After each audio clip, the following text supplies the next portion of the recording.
que nous devons connaître les choses qui concourent au bien de ceux qui aiment Dieu. Ayant fait quelques recherches sur ce thème, parce que j'aime entrer dans l'histoire avant de commencer le sermon, je me suis demandé, mais pourquoi est-ce que Paul a écrit cet épître? Et dans quelles conditions il se trouvait avant de rédiger cela au peuple de Dieu? Et en fait, quelques recherches, je me suis dit, j'ai découvert que déjà, c'est la diaconesse Phoebe qui a reçu cet épître.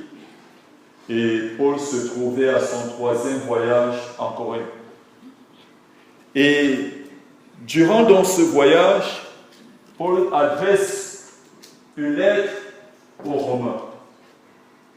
Il parle de sa situation étant dans les chaînes, parce que n'oublions pas qu'il était en plein voyage.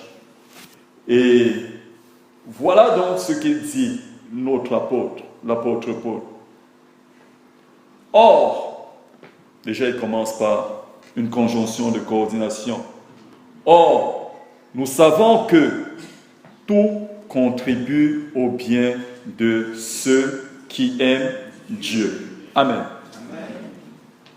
Pourquoi est-ce que Paul commence ce verset par cette conjonction de coordination? C'est tout simplement parce qu'il avait dit des choses auparavant. Il avait parlé aux Romains de l'espérance. Il leur avait parlé de quelque chose de plus grand. Alléluia. Lorsque nous sommes dans des situations très difficiles, lorsque nous vivons dans les épreuves, n'oublions pas une seule chose, c'est que nous devons conserver, nous devons garder l'espérance en Christ. Amen. Et cette espérance, c'est la base même de notre foi. Vous savez, la vie éternelle, le salut, marche sur 2 pieds. Un pied, c'est la foi, et l'autre pied, c'est l'espérance. Amen. L'espérance, c'est tout ce qui nous reste. Voilà que Paul dit, « Or, nous savons. » Il dit, « Nous savons. » Ça veut dire, vous avez reçu quelque chose, je vous ai dit quelque chose auparavant, et vous savez cette chose. Vous savez ces choses. Or, nous savons que toute chose concourt au bien de ceux qui aiment Dieu. Arrêtons-nous un instant sur ce verset. Très souvent, lorsque nous sommes dans la joie, lorsque nous n'avons pas des épreuves, lorsque nous sommes bien contents, nous oublions que c'est durant ces moments que va venir les difficultés. Nous ne pensons pas que, voilà, les choses qui sont difficiles, les tourments, les tribulations peuvent aussi contribuer à ceux qui aiment Dieu. Parfois, lorsqu'il nous arrive d'acheter une nouvelle voiture, nous oublions que après avoir acheté la voiture, il y aura des pannes. Quelqu'un peut dire Amen? Il faudra payer l'assurance. Et nous oublions cela. Nous dansons avec toute la joie, nous utilisons le véhicule, mais lorsqu'arrivent les pannes, on se dit, est-ce que c'était vraiment la volonté de Dieu? Amen. C'est durant les situations difficiles que nous devons connaître que Dieu est avec nous. Amen. Quels que soient les moments difficiles contribuent à quoi? Il faut prêcher avec moi. Les moments difficiles contribuent au bien de ceux qui aiment Dieu. Quelqu'un peut dire Amen. Amen. Il n'y a pas que les moments de joie. Il n'y a pas que les moments de bonheur. Il y a aussi les moments difficiles qui contribuent au bien de ceux qui aiment Dieu. Amen. Amen. Et voilà. Pendant que nous sommes dans ce sentiment de joie, lorsque nous sommes dans les épreuves, lorsque nous regardons vers l'avant et que nous ne voyons pas d'avenir, tout cela contribue au bien de ceux qui ont Dieu. L'apôtre Paul était persécuté. Il était dans les chaînes. Et c'est pendant qu'il était dans les chaînes qu'il a rédigé cette épître. Mettons-nous à sa place. Vous n'avez rien fait. Et on décide de vous mettre en prison à cause de l'évangile. Est-ce que vous serez capable de dire que toute chose concourt au bien de ceux qui aiment Dieu? Eh oui, c'est ça. Souvenons-nous de Daniel dans la fosse aux lions. Si Daniel n'avait pas été jeté dans la fosse aux lions, est-ce que le roi Nebuchadnezzar devait connaître que toute chose concourt au bien de ceux qui aiment Dieu? Souvenons-nous des trois jeunes Israélites, Shadrach, Meshach et Abednego, lorsqu'ils ont refusé de se prosterner devant la statue de Baal. Et après, ils ont été jetés dans la fournaise ardente.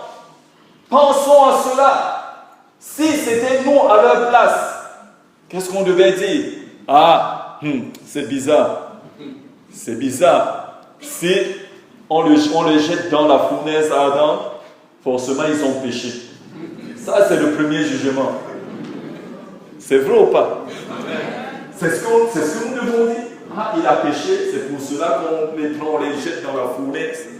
Ah, sûrement il y a quelque chose de bizarre qu'ils ont fait.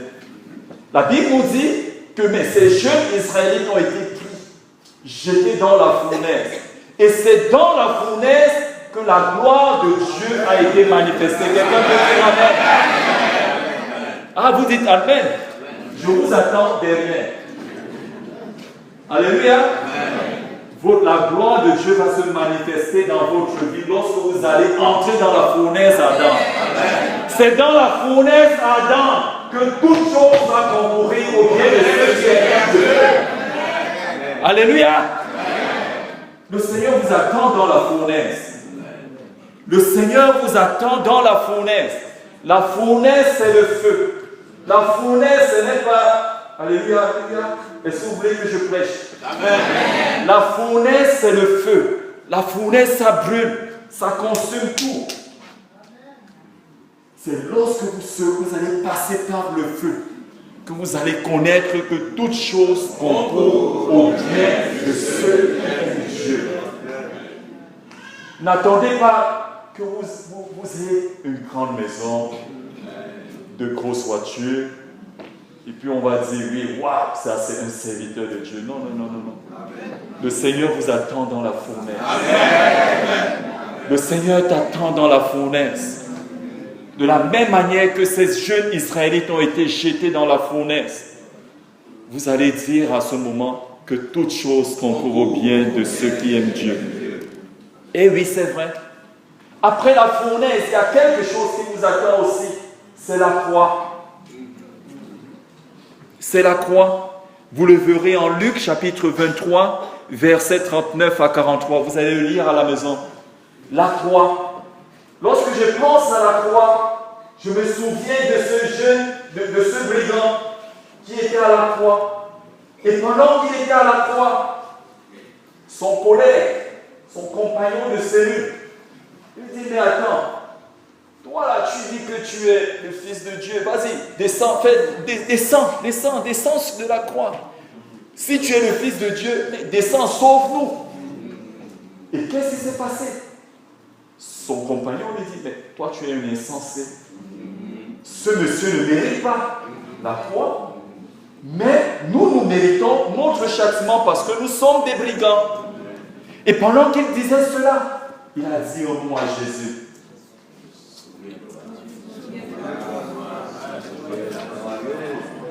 Seigneur, souviens-toi de moi lorsque tu entreras dans ton royaume. Et Jésus lui a dit, aujourd'hui même, tu seras avec moi au paradis. Amen, amen. Mais si le jeune homme n'avait pas été mis sur la croix, est-ce que vous pensez qu'il serait sauvé? Alléluia. Vous voyez qu'il a fallu qu'il monte sur la croix pour qu'il soit sauvé et pour qu'il soit justifié. En une minute, il a été justifié. Mais s'il refusait d'aller sur la croix, est-ce que toute chose allait concourir à son bien? Vous voyez, même la croix, pour le chrétien, même la croix contribue au bien de ceux qui aiment Dieu. Donc nous avons noté deux choses, la fournaise, la croix. Et voilà, mes chers sœurs et frères dans le Seigneur, l'apôtre Paul continue en disant, car ce qu'il a connu, je suis au verset 29, car ce qu'il a connu d'avance, il les a aussi prédestinés à être semblables à l'image de son Fils, afin que le Fils fût le premier-né. Dans ma Bible, il est dit que ce qu'il a connu d'avance, dans sa préscience, il les a aussi prédestinés. Alléluia. Je remarque une chose, c'est que Christ est le premier-né. Il est l'aîné d'entre plusieurs de ses frères. Ça veut dire qu'il est l'aîné. Il est le Fils unique par rapport à Dieu, mais par rapport à nous les hommes, il est l'aîné. Ayant réfléchi à cela, je me suis dit, en quoi est-ce que Jésus-Christ est l'aîné? Christ est l'aîné par rapport à ses souffrances. Alléluia. Il a souffert la croix. Nous les chrétiens, puisque Christ est le grand frère, nous allons aussi passer par la croix. Amen, amen. Vous avez saisi, je vais mieux expliquer.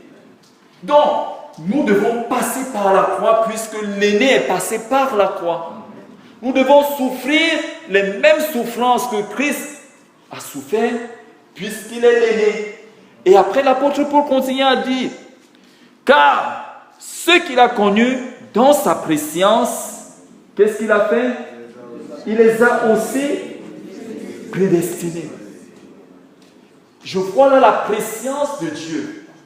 Comment se cache cette préscience? Comment se cache cette grandeur? Continuons au verset 30. Car ceux qui les a prédestinés, il les a aussi appelés. Et ceux qu'il a appelés, il les a aussi justifiés. Et ceux qu'il a justifiés, il les a...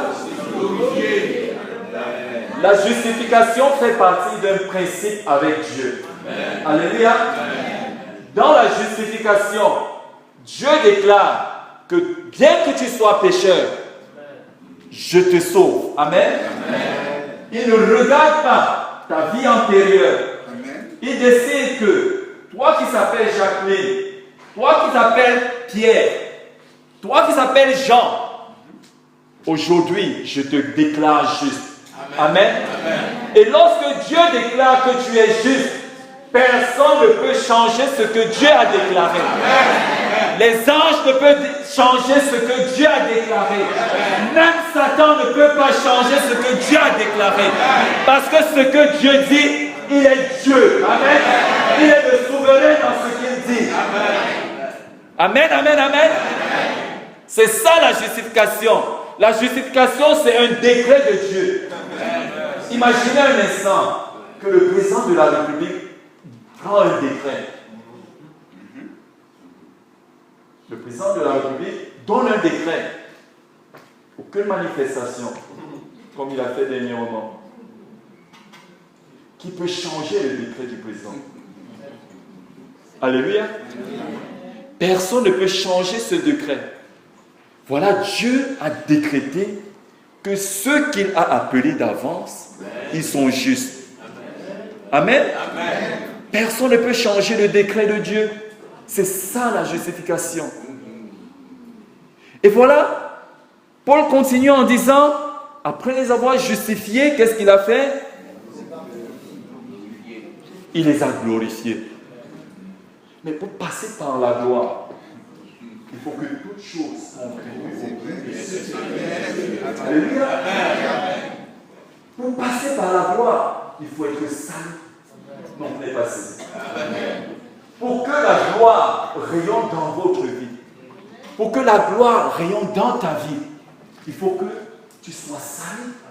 Il faut que ta renommée soit salée. Et c'est en étant salé que Dieu va te glorifier. Amen. Lorsque les gens diront du mal de toi, ne t'inquiète pas. Amen. Lorsque les gens vont te calomnier, ne t'inquiète pas. Amen. Lorsque les royaumes vont se lever contre toi, ne t'inquiète pas. Amen. Parce que après la défaite, après l'ignominie, vient la gloire. Amen. Alléluia. Amen. Je continue à prêcher, pasteur. 45 minutes, c'est peu. Donc, je disais, après l'ignominie vient la gloire. C'est pour cela que nous devons être prêts à tout. Continuons, parce qu'on n'a pas assez de temps. Paul dit au verset 31, que dirons-nous donc? Ah, qu'est-ce que nous allons dire donc à l'égard de ces choses?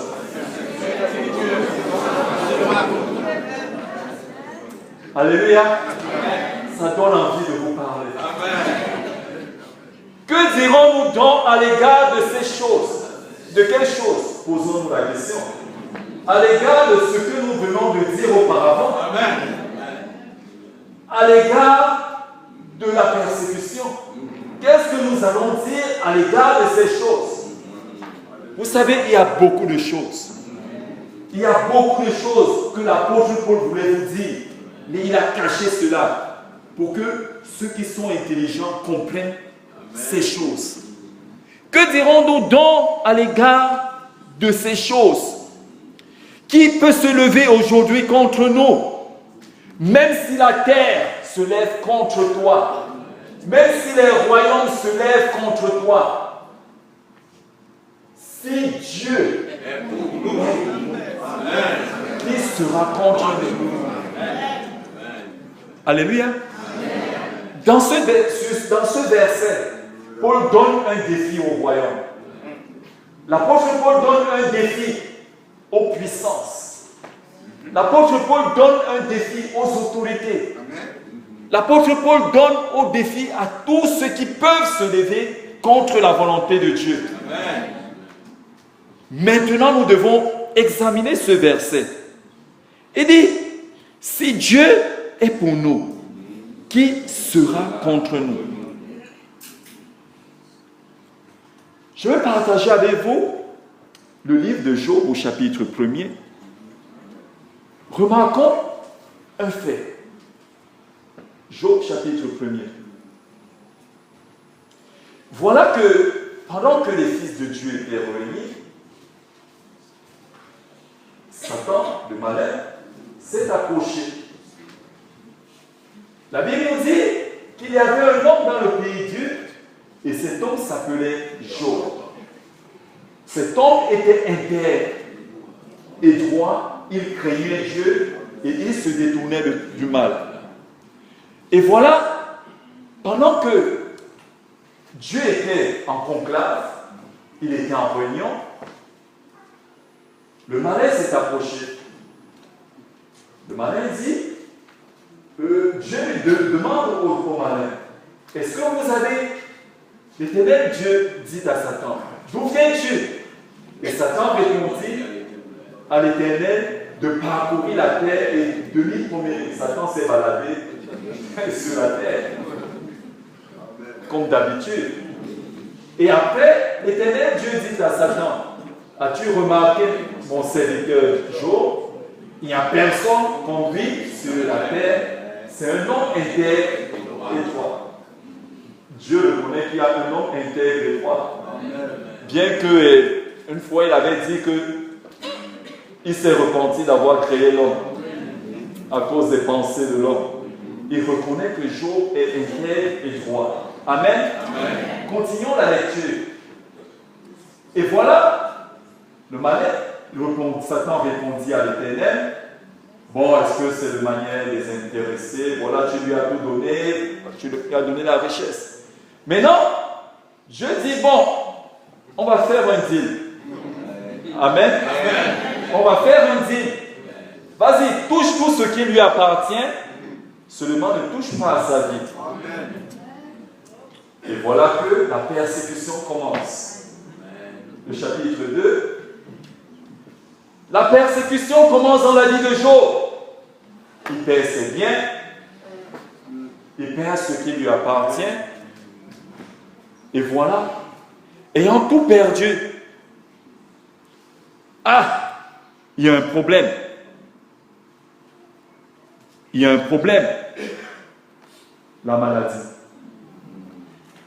Vous savez, même dans la maladie, toutes choses concourent au bien de ceux qui aiment Dieu. Il faut discerner. Parfois, lorsque nous sommes malades, nous oublions que le Seigneur peut se servir de cette maladie pour tirer sa gloire. Amen. Job était malade. Est-ce que la maladie de Job provenait du fait qu'il avait péché? Mais si c'était vous, si c'était nous allions dire, c'est un gros pécheur. Les gros pécheurs. Mais toutes choses concourent au bien de ceux qui aiment Dieu. Ses serviteurs se sont plaints. Ils sont venus, ils ont dit, Job, tu es un pécheur. Même sa femme a dit à Job, abandonne ton Dieu, réunis ton Dieu et meurs. Sa femme lui dit, tu demeures ferme dans ton intégrité, maudis ton Dieu et meurs. Mes chers frères et sœurs dans le Seigneur, sachez que même dans l'épreuve, si votre mari vous abandonne, si votre épouse vous abandonne, elle s'enfuit avec les enfants, sachez que toute chose concourt au bien de ceux qui aiment Dieu. Quelqu'un peut dire Amen? Amen. Quelles que soient les situations par lesquelles tu peux passer, ne soyez pas vite fait commencer à juger la personne. Sachez que toute chose concourt au bien de ceux qui aiment Dieu. C'est dans l'épreuve, mon frère, c'est dans les situations difficiles qu'il faut regarder à Dieu. S'il t'abandonne, si elle t'abandonne, vas-y, mets tes genoux à terre. Prie le Seigneur. Demande au Seigneur de toucher son cœur. Demande au Seigneur de transformer sa vie. Parce que c'est dans les situations difficiles que le Seigneur voudrait voir si tu es capable de fléchir les genoux. Ce n'est pas seulement lorsqu'il y a la paix dans le foyer. Alléluia. Je m'adresse à quelqu'un. Ce n'est pas parce lorsqu'il y a seulement la paix dans le foyer que toute chose concourt au bien de ceux qui aiment Dieu. C'est dans l'épreuve, lorsque c'est difficile dans le couple, c'est à ce moment que toute chose doit concourir au bien de ceux qui aiment Dieu. Lorsque les fins du mois sont difficiles, c'est à ce moment qu'il faut dire toute chose concourt au bien de ceux qui aiment Dieu. Lorsque c'est difficile, vous regardez, il faut payer le loyer. À ce moment, vous devez regarder, dire au Seigneur, toute chose concourt au bien de ceux qui aiment Dieu. Il ne faut pas renier le Seigneur, il ne faut pas abandonner le Seigneur et maudire Dieu parce que c'est difficile. Le Seigneur t'attend lorsque c'est les moments difficiles. Amen. Amen. Toute chose concourt au bien de ceux qui aiment Dieu. Et oui, et après cette épreuve, Job a été béni au sang Dieu. Tout ce qu'il avait perdu, il a retrouvé. Les enfants qui ont été tués, il a retrouvé. Les brebis qui ont été égorgées, il a retrouvé cela. Mes chers sœurs et frères dans le Seigneur, toute chose concourt au bien de ceux qui aiment Dieu. Au verset 32, il dit, s'il n'a pas épargné son propre fils, alléluia, s'il l'a livré à la mort pour nous tous, que ne nous donnera-t-il point après l'avoir donné? Je remarque une chose dans ce verset, la bonté de notre Dieu. Alléluia. Il nous aime tellement. Il a donné son Fils lorsque nous étions dans le péché. Lorsque nous étions dans la noirceur du péché. Christ est venu mourir pour nous sur la croix. D'aucuns auraient dit, comment un jeune homme de 33 ans, alléluia, Christ est mort à 33 ans.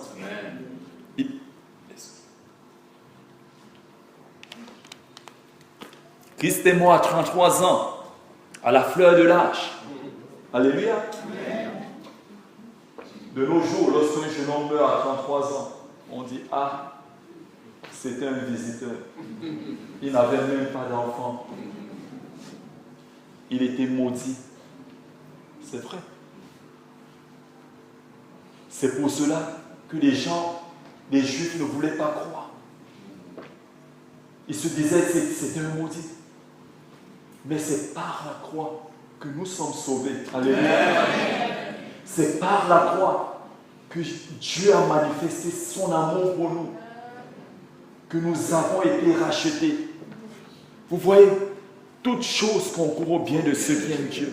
Même la croix de Christ. Alléluia. Avançons. Qui accusera les élus? Ah! Qui accusera les élus de Dieu? Qui peut t'accuser? C'est Dieu qui t'a choisi. Alléluia. Qui peut t'accuser? Tu as été choisi par Dieu. Paul continue en disant, qui les condamnera? Christ est mort, bien plus il est ressuscité. Il est à la droite du Père et intercède pour nous. Donc, le fait que Jésus soit à la droite du Père, ça signifie une chose. Ça veut dire qu'il est égal au Père. Alléluia. Amen. Tu ne peux pas accepter quelqu'un être à ta droite s'il n'est pas ton égal. Amen, amen. Et le fait d'être égal, il fait une chose. Il intercède en notre faveur. Il intercède pour nous. Il prie pour nous. Mais pourquoi est-ce qu'il prie pour nous? Est-ce que vous vous êtes posé cette question? Pourquoi Christ prie pour nous? Parce que Christ sait qu'il y a des épreuves. Alléluia. Paul ne l'a pas écrit par hasard. Il détaille, il développe ce qu'il a écrit. Il dit, il intercède pour nous. Intercéder, c'est se mettre à la place de quelqu'un. C'est de parler à Dieu à la place de cette personne. C'est de soupirer à la place de cette personne. Christ a vu les épreuves par lesquelles vous allez passer. C'est pour cela qu'il pleure. Il dit, Seigneur, soutiens-les. Seigneur, Père, ne les induis pas dans la tentation. Seigneur, Père, ne permet pas que leur foi puisse défaillir. Amen. Alléluia. Amen. Christ intercède pour toi. Il intercède. Il prie le Seigneur, il prie le Père pour toi. Parce que après l'épreuve, c'est la couronne. Amen. Amen. Après l'épreuve, c'est la couronne. Après l'épreuve, c'est la gloire. Il intercède pour nous afin que Dieu prenne soin de nous. Alléluia. On avance. Qui nous séparera de l'amour de Christ? Sera-ce la tribulation ou l'angoisse ou la persécution ou la faim? Donc déjà, il y a un tic dans ce verset. L'apôtre Paul nous demande qui nous séparera de l'amour de Christ? Donc, déjà, pour comprendre un fait, c'est que Dieu nous aime. Amen. Amen. Christ nous aime. Amen. Et dans cet amour, il y a un lien. Amen. Il y a une affection. Et voilà, l'apôtre Paul demande, mais au fait, malgré ce lien, malgré cette affection, Dieu nous a donné son Fils. Il nous a donné quelque chose qu'il avait de plus cher. donner son fils, ce n'est pas quelque chose de facile. Essayez de toucher l'enfant du voisin. Vous verrez ce que c'est que la valeur du sang. Alléluia. Dieu nous a donné son fils. Ce qu'il a de plus cher. Ce qu'il a de plus merveilleux. Ce qu'il a de plus excellent.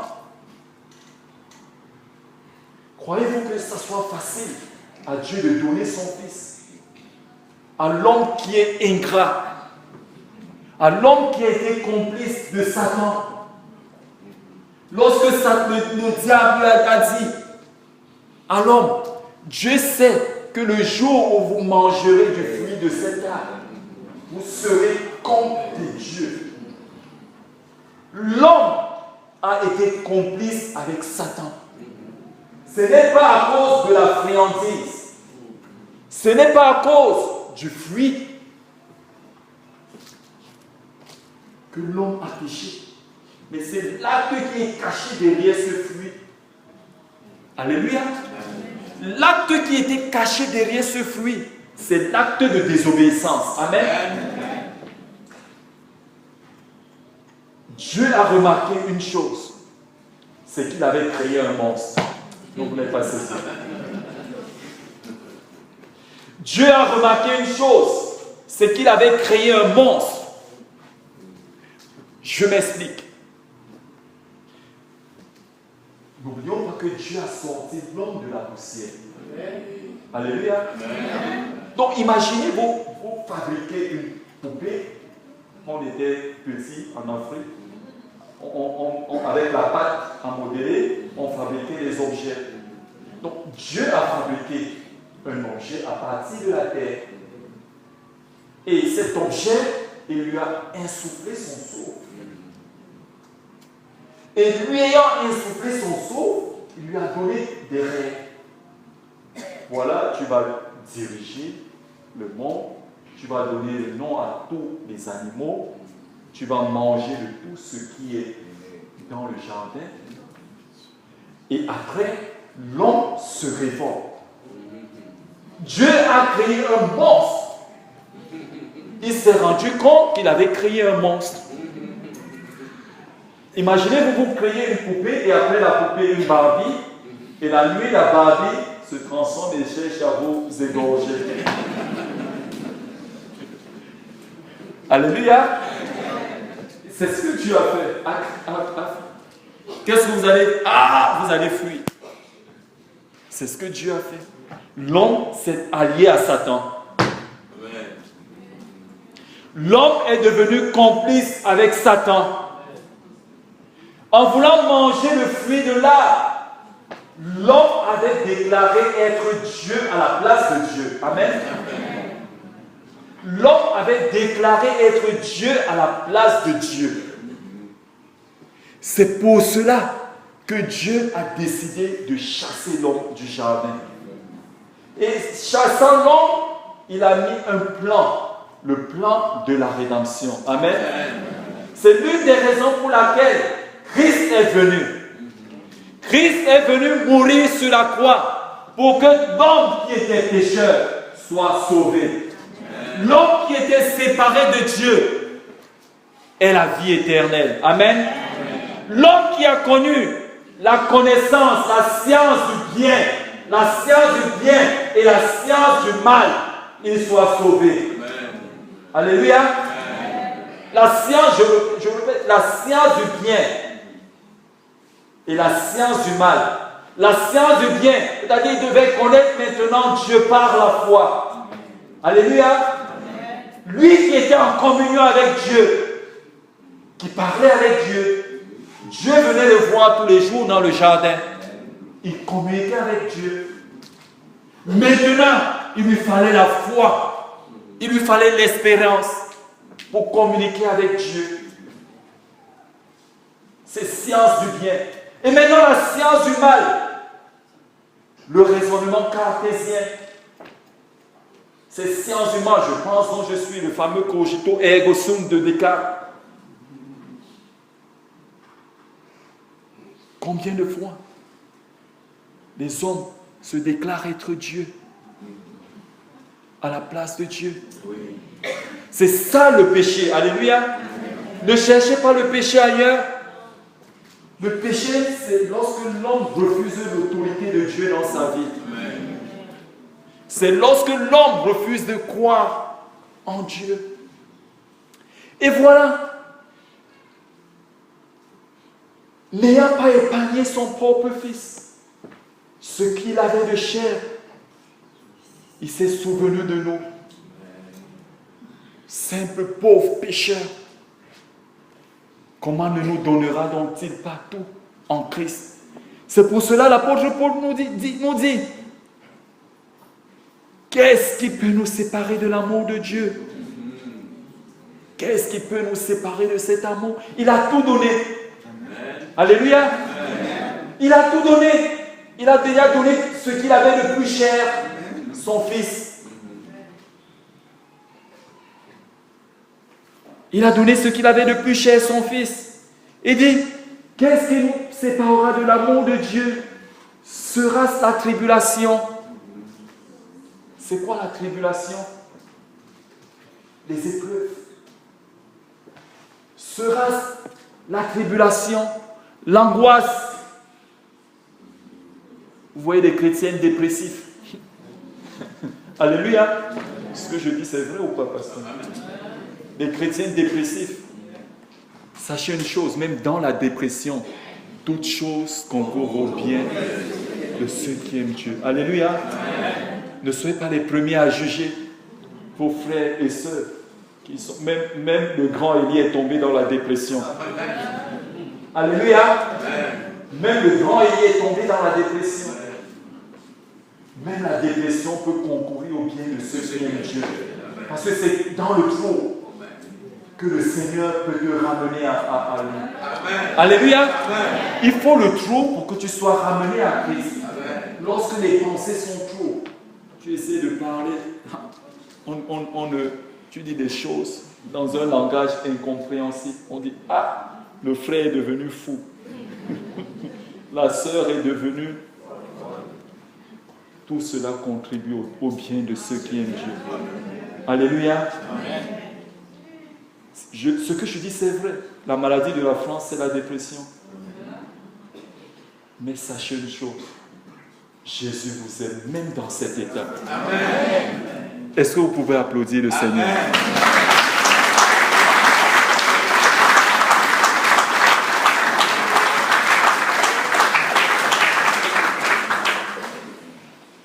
Eh oui, il dit la tribulation, il dit l'angoisse, la persécution. Lorsqu'au travail, ça ne va pas. Vous voulez parler de Christ. Allez, vous le voyez, ah, témoin de Jéhovah. Ou bien, le pasteur, moi on m'appelle pasteur, pas tous mes collègues, pasteur. Sachez une chose. La persécution contribue au bien de ceux qui aiment Dieu. La faim, lorsqu'il n'y a plus rien dans le frigo. Alléluia. C'est chaud, c'est chaud. Vous allez à Carrefour, le casier est quasi vide. Alléluia. Ça contribue aussi au bien de ceux qui aiment Dieu. La nudité. Il n'y a plus des habits. Votre épouse vous regarde à la maison et dit, ah, chérie, ah, il faut une nouvelle robe. Vous regardez dans le compte. Les impôts sont passés. Alléluia. Le crédit est passé. Il n'y a plus rien. L'assurance a retiré sa part pour la maison, pour la voiture. Il n'y a plus rien. Sachez une chose. Toutes choses concourent au bien de ceux qui aiment Dieu. Il faut cela. Il faut ces épreuves. La vie chrétienne n'est pas rose. Hein? Alléluia. La vie chrétienne n'est pas rose. Il y a un frère, un jour, il venait de se faire baptiser. Je lui ai dit, ah, mon frère, tu t'es fait baptiser, tu t'es engagé. Bienvenue à la tribulation.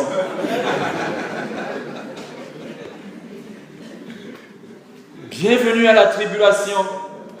Je lui ai dit, ah, fais attention parce que, comme tu t'es fait baptiser, quand les moments difficiles viendront, souviens-toi d'une chose. Toutes choses. Alléluia. Eh oui, mon frère, ma soeur qui va vouloir se faire baptiser, c'est le moment des épreuves. Et vous savez quoi? 2 mois après, il a perdu son travail. Il est venu, il me regarde, il me dit, mon cher frère, tu avais raison. Tu avais raison. Mais ce n'est pas Paul qui le dit, ce n'est pas moi qui le dis, mais c'est l'apôtre Paul. Continuons la suite, au verset 36. Selon qu'il est écrit, c'est à cause de toi qu'on nous met à mort tout le jour, qu'on nous regarde comme des brebis destinées à la boucherie. L'apôtre Paul a fait un plagiat. Il a copié quelqu'un. Il a copié qui? Non, ce n'est pas Isaïe, c'est David. Alléluia. Il a copié David dans le psaume 44, verset 23. Oui, vous voyez bien que c'est David qui le dit. Selon qu'il est écrit, c'est à cause de nous qu'on nous met chaque jour à la mort. Vous voyez, le fait que les épreuves arrivent, ça avait été prophétisé. Alléluia. Amen. Dieu l'avait prédit au travers de la bouche de David que la vie chrétienne n'allait pas être une vie rose. Dans la vie chrétienne, vous serez livrés comme des brebis qui vont à la boucherie. Que vivant la vie chrétienne, il allait avoir des difficultés. C'est quoi une brebis? Une brebis ne fait qu'avancer. Alléluia. Elle avance. On dit à gauche, elle va à gauche. À droite, elle va à droite. L'apôtre Paul montre dans ce verset le caractère du chrétien. Un chrétien doit être comme une brebis. On met le couteau sur la gorge. La brebis ne bouge pas. Alléluia. C'est ce que l'apôtre Paul, le Seigneur voudrait que nous retenions. Savoir que toute chose, même si nous sommes conduits comme des brebis à la boucherie, que nous nous souvenons d'une chose, que toute chose concourt au bien de ceux qui aiment Dieu. La brebis va où? À la mort. Alléluia. La boucherie, c'est le cimetière des brebis. Alléluia. C'est son cimetière, la boucherie. Est-ce que vous avez déjà vu une brebis vivante à la boucherie? Est-ce que vous avez déjà vu une poule vivante à la boucherie? Tout ce qui passe à la boucherie est égorgé. Je me mets à la place de l'apôtre Paul. Lorsqu'il rédigeait ce si beau texte, cette épître, et qu'il a remis cette épître à la diaconesse Phoebe, parce que c'est elle qui a pris cette épître. Lorsqu'il a remis cette épître à cette diaconesse, il se souvenait de tous les chrétiens qu'on menait à la boucherie, qu'on persécutait. Nous pensons à nos frères, des sœurs qui sont en Irak, qu'on tue, qu'on égorge à cause de l'évangile. Mes chers sœurs et frères dans le Seigneur, la vie chrétienne n'est pas une vie rose. Peut-être en France, il n'y a pas de persécution. Nous vivons dans une certaine pseudo-persécution. Mais ailleurs, il y a des gens qui sont égorgés à cause de l'évangile. Il y a des gens qui sont tués à cause de l'évangile. Au Pakistan, en Afghanistan, chaque jour, on égorge les chrétiens à cause du nom de Jésus. Mes chers sœurs et frères dans le Seigneur, c'est quelque chose de réel. L'apôtre Paul me dit que c'est à cause de nous, c'est à cause de toi, Seigneur, qu'on nous regarde, qu'on nous mène chaque jour à la boucherie, qu'on nous tue. Combien de chrétiens ont perdu leur vie, perdent leur vie à cause de l'évangile. Mais sachez une chose, que toute chose concourt au bien de ceux qui aiment Dieu. Même lorsqu'on les mène à la boucherie, là où le Saint-Esprit parle dans les cœurs de ceux qui les tuent. Là où l'Esprit de Dieu convainc la vie de ceux qui les mènent à la boucherie. Il leur dit, vous avez vu celui que vous avez tué. C'est au nom de Jésus que vous avez coulé le sang. Et dans ces pays musulmans, il y a des milliers de personnes qui donnent leur vie à Jésus. Dans ces pays musulmans, il y a des milliers de personnes qui se font baptiser chaque jour. La mort de ces gens, la mort de ces chrétiens, le sang de ces chrétiens parle plus profondément dans les cœurs de ces persécutions. Mes chers sœurs et frères dans le Seigneur, toute chose contribue au bien de ceux qui aiment Dieu. Même la boucherie. Alléluia. Amen. Non, vous n'êtes pas saisi. Même la boucherie contribue au bien de ceux qui aiment Dieu. Parmi tous ces mots, nous demeurons parfaitement, nous sommes plus que vainqueurs par celui qui nous a aimés. Même dans la boucherie, nous sommes plus que vainqueurs par celui qui nous a aimés. Vous voyez, ô profondeur, grande l'amour de Christ. Amen. L'amour de Christ surpasse la persécution. L'amour de Christ surpasse les tribulations. L'amour de Christ surpasse les épreuves. L'amour de Christ surpasse tout. L'amour de Christ. Si nous pensons, lorsque nous pensons à ces Israélites qu'on avait proposé, que Dieu avait proposé, le pays où coule le lait et le miel. Moïse a dit, votre Dieu va vous donner un pays où coule le lait et le miel. Ils se sont mis dans la tête. Allez, nous allons aller. On va suivre. Vous croyez que c'était facile? Alléluia. Est-ce que vous pensez que c'était facile de sortir 4 millions d'Israélites de l'Égypte? C'était pas facile. Et voilà, Dieu nous promet la vie éternelle. Amen. Amen. Et par rapport à cette vie éternelle, nous devons regarder vers l'avant. Nous devons courir vers la tanière qui nous est réservée. Et oui, toute chose contribue au bien de ceux qui aiment Dieu. Nous n'avons plus assez de temps. La Bible nous dit au verset 38 et 39, « Car j'ai l'assurance. » J'ai l'assurance. Donc, malgré les épreuves, alléluia, nous devons avoir une assurance. Quelqu'un peut dire Amen. Malgré les situations difficiles, malgré les persécutions, nous devons avoir une assurance. L'assurance, c'est quoi? C'est quoi l'assurance?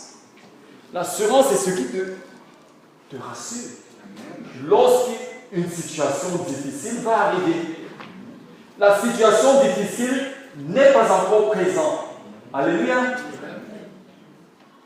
Ton véhicule n'a pas encore été cassé, mais l'assurance te garantit que lorsque ton véhicule sera cassé, alléluia, lorsque quelqu'un va venir derrière, va casser casser ton véhicule, tu seras dédommagé. Amen. L'apôtre Paul dit qu'il a cette assurance. Donc, derrière cette assurance, il y a quelque chose qui est caché. Une rémunération. Amen. Il a cette assurance que ni la mort. Alléluia. Que même lorsqu'il va traverser dans la vallée de l'ombre et de l'ombre et de la mort, il y a quelque chose qui l'attend. Amen. Il a une assurance. Il dit, ni la mort, ni la vie. Alléluia. La mort doit contribuer au bien de ceux qui aiment Dieu. Alléluia. Donc, je ne sais pas si vous comprenez. La mort doit contribuer au bien de ceux qui aiment Dieu. Le chrétien ne doit pas avoir peur de la mort. Alléluia. Lazare est mort. Vous vous souvenez de la prédication antérieure. Lazare était mort. Jésus est resté combien de temps? Vous avez oublié. 4 jours. Il a fallu que Lazare soit mis dans le tombeau. Amen. Pour que Jésus vienne le ressusciter. Alléluia. Au travers de la mort de Lazare, toutes choses concourent au bien de ceux qui aiment Dieu. Même la mort concourt au bien de ceux qui aiment Dieu. Le chrétien ne doit pas avoir peur de la mort. Mes chers sœurs et frères dans le Seigneur, n'ayez pas peur de la mort. Ta mort va concourir à ton bien. Amen. Au travers de ta mort, quelqu'un sera sauvé. Amen. Au travers de ta mort, quelqu'un sera amené à Christ. Amen. Il dit, ni la mort, ni la vie. Continuons. Ni les anges, ni les dominations. Attendez, allez passer vite. Ni les anges. Comment est-ce que les anges peuvent empêcher? Comment est-ce que les anges peuvent empêcher aux chrétiens de l'amour de Christ? Et ni les anges jamais ne peuvent nous séparer de l'amour de Dieu. Donc déjà c'est impossible. Amen. Amen. L'apôtre Paul montre par là que c'est impossible. Que même les anges, continuons, ni les dominations. C'est quoi les dominations? Les puissances de l'air. Alléluia. Les esprits méchants dans les lieux célestes, dans les abîmes. Même Satan ne peut pas te séparer de l'amour. Amen. Même Satan ne peut pas te séparer de l'amour de Dieu.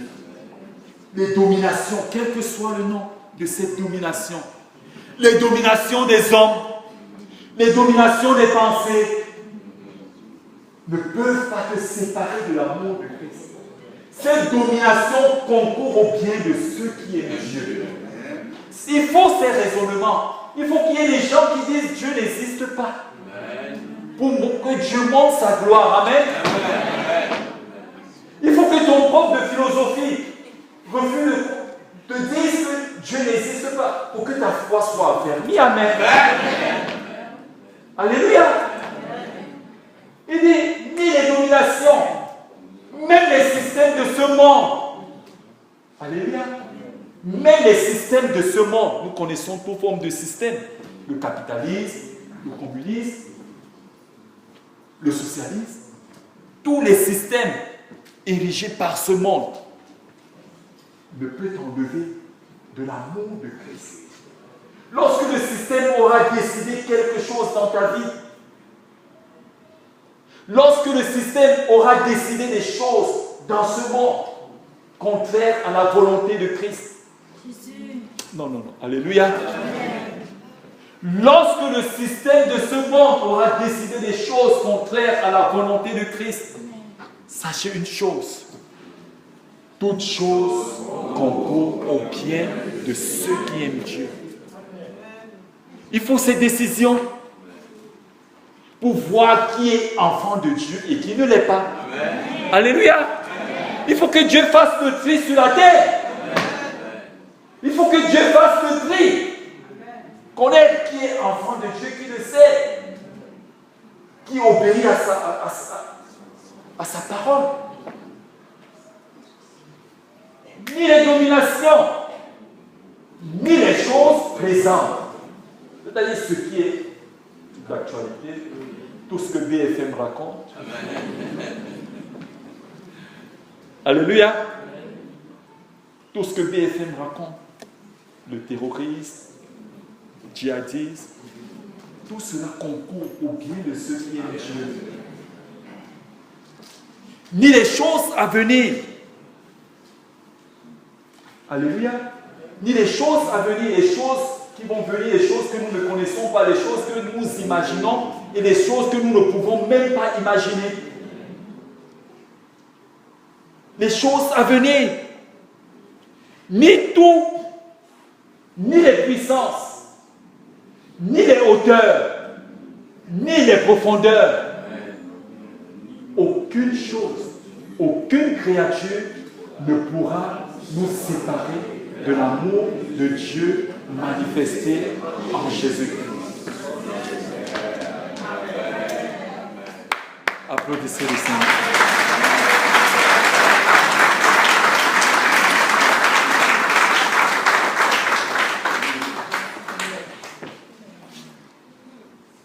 Les puissances concourent au bien de ceux qui aiment Dieu.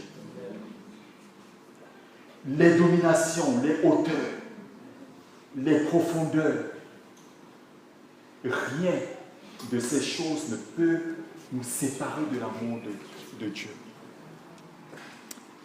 En conclusion, j'ai noté quelques éléments qui contribuent au bien de ceux qui aiment Dieu. Je vous ai parlé de la fournaise ardente. Alléluia. De Shadrach, Meshach et Abednego. Je vous ai dit que la fournaise ardente concourt au bien de ceux qui aiment Dieu. Vous pouvez noter cela. La fournaise ardente concourt au bien de ceux qui aiment Dieu. Le Seigneur t'attend dans la fournaise. Alléluia. Le Seigneur t'attend dans les épreuves. Le Seigneur t'attend aussi par la croix. Je vous ai parlé de l'histoire du brigand sur la croix. Notez cela. Il faut que tu portes ta croix.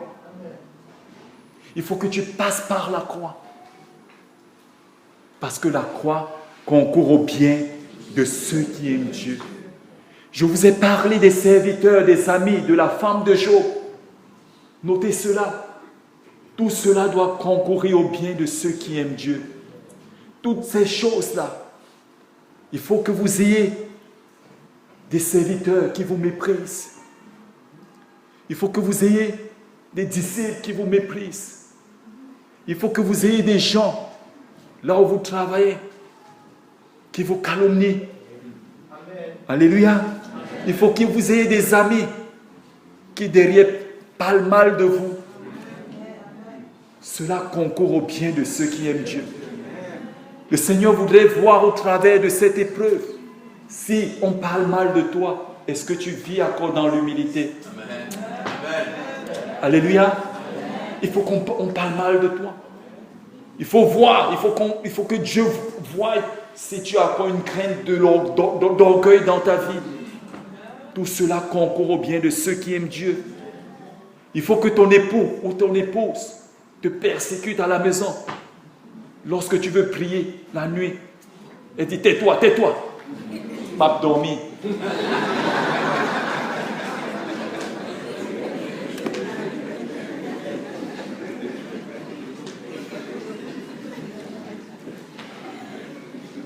J'ai demandé à mes frères de m'apprendre le créole. Alléluia. Bon, je vais m'arrêter là. Que le Seigneur vous bénisse.